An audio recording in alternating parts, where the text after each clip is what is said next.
আজকে আরাফাত হোসেন যে মামলাটিতে গ্রেপ্তার করে বিজ্ঞ আদালতে তাকে ওঠানো হয়েছে, আপনারা জানেন যে বাংলাদেশের এই জুলাই এর যে হত্যাকাণ্ড গণহত্যা সেটির একটি আলোচিত মামলা।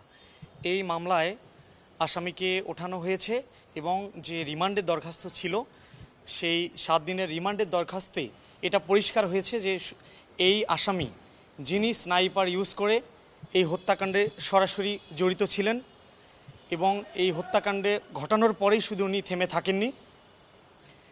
আপনারা দেখেছেন, আপনাদের মাধ্যমে আমরা দেখেছি, সংবাদ মাধ্যমে এবং সামাজিক মাধ্যমে এটি ভাইরাল হয়েছে এবং মানুষের যে ধিক্কার, মানুষের যে ঘৃণা সেটি কিন্তু এই অলরেডি এই আরাফাতের প্রতি প্রদর্শিত হয়েছে।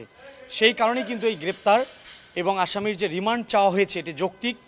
এই আসামি সরাসরি এই হামলা হত্যাকাণ্ডের সঙ্গে জড়িত, যেহেতু জড়িত। এবং আপনারা আরও একটি বিষয় আপনাদেরকে জানাবো যে এই মামলায় আজকের আসামি একজন আওয়ামী পরিবারের সন্তান বলে কিন্তু আজকে পুলিশের চাকরি নিয়ে এই ঘটনার সাথে হত্যাকাণ্ডে পুরা আওয়ামী স্টাইলে এই হত্যাকাণ্ডগুলো চালিয়েছে।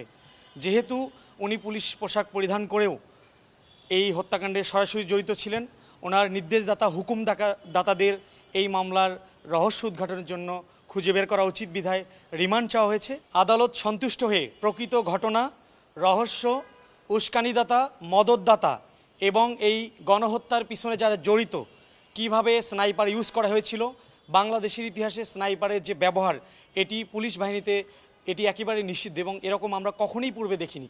উনি কিসের নির্দেশনায়, কার হুকুমে, কে সেই হুকুমদাতা, এই প্রকৃত ঘটনা উন্মোচনের জন্যই আজকে কিন্তু এই রিমান্ড চাওয়া হয়েছে।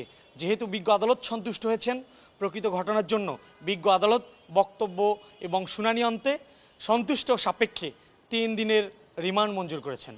আজকে আশুলিয়া থানার মামলায় সাবেক পুলিশ ইন্সপেক্টর আরাফাত হোসেনকে গ্রেপ্তার করে বিজ্ঞ সিজিএম আদালতে উপস্থিত করা হয়েছিল। এই মামলায় আইসাবের পক্ষ থেকে 7 দিন রিমান্ড চাওয়া হয়েছিল। আপনারা ইতিমধ্যে জেনেছেন যে এই মামলায় আশুলিয়ার যে একটা ন্যক্কারজনক ঘটনা ঘটেছে, সেই ঘটনায় অত্যন্ত মর্মাহত আমরা নিজের আইনজীবীও এই মামলার ঘটনা, কিন্তু রাষ্ট্রপক্ষ থেকে যেভাবে উপস্থাপন করা হয়েছে আমরা সেখানে দ্বিমত পোষণ করেছি। এই কারণেই যে এই মামলার প্রকৃত ঘটনা ইনভেস্টিগেশন না করে প্রকৃত ঘটনা জানা যাবে না এবং এই ঘটনার সাথে কে জড়িত তাও বলা নিশ্চিত হওয়া যাবে না। এই জন্য বিজ্ঞ আদালতে আমরা রিমান্ড বাতিল চেয়েছিলাম।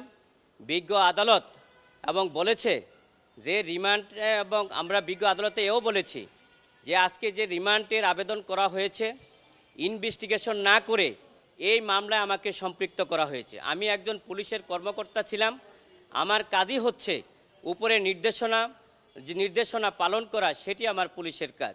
আজকে আপনারা ইতিমধ্যে জেনেছেন এই মামলায় যে এজাহারভুক্ত করা হয়েছে, এজাহারভুক্তে 1 নম্বর আসামি দেওয়া হয়েছে সাবেক প্রধানমন্ত্রী শেখ হাসিনা। ওই মামলায় 10 নম্বর এজাহারভুক্ত আসামি করা হয়েছে আজকের আরাফাতকে। আমরা বিজ্ঞ আদালতে এর যে আদেশ দিয়েছে সেই আদেশে আমরা সংক্ষুব্ধ এবং বিক্ষুব্ধ। আমরা ন্যায় বিচার পাই নাই। আমরা সেই ন্যায় বিচারের জন্য আমরা উচ্চ আদালতে যাব।